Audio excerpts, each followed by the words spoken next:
Today, I'm gonna show you how to DIY a planter out of a found piece of wood. Let's get started.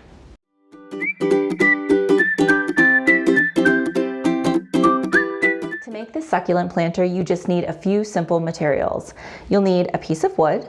I found this one in the woods behind my house, but you can use any piece of wood you get your hands on. Then you're going to want an assortment of mini succulents. These are from Costa Farms and they are 5 for $10 at Home Depot, so they're a really good deal. I have 10 here because I want to do kind of a bigger, high impact planter. You'll also need a drill in order to create the holes that you'll plant your succulents in.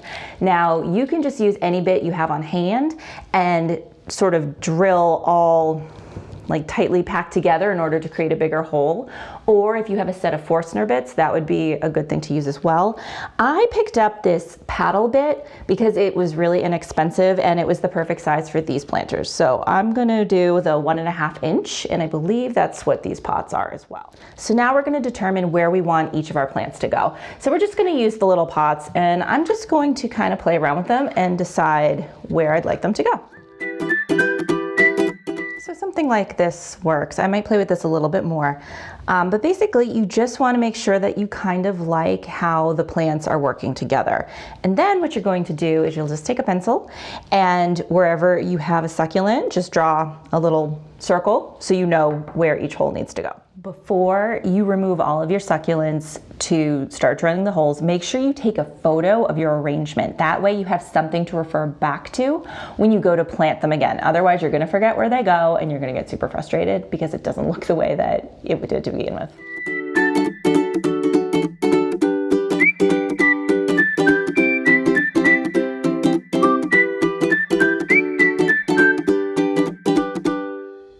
So as you can see, I broke my foot plank a little bit, but I guess it was rotting right here, but that's okay because I just snagged some moss from outside that I can sort of pad with. That probably won't happen to you, but I got a little too close to the edge. If you play with fire, you're gonna get burned, right? Anyway, so now I'm just gonna dry fit my little pots just in, you know, whatever configuration that I had originally come up with, just to make sure I still like it, and I can swap them around right now if I want to. Okay, now to pot them. The best way to do this, I'm just gonna wiggle it out of the pot. And as you can see, I drilled those really thick drainage holes down here, so we're gonna be good with watering. And then I'm gonna sort of loosen up some of this soil a bit, and I might even pull some out. I made these holes a bit shallow because I'd rather them sit a little high than a little too low. And I'm just gonna sort of push them down in here. And that's really it. Now, one thing I'd caution, don't water them right as after you plant them. From what I understand, that can cause some root rot. So just let them settle for a day or two, maybe 3 days, just to make sure that the roots are feeling good again. Then you can go in and water. So this step is purely optional, but I decided to add some reindeer moss in between the different succulents to sort of connect them all and give it a more natural look.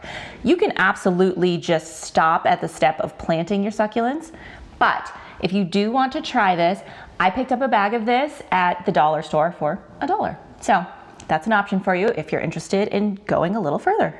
I am absolutely thrilled with how this succulent planter came out. I even think the part where the plank broke is one of the best parts. I love that little moss detail.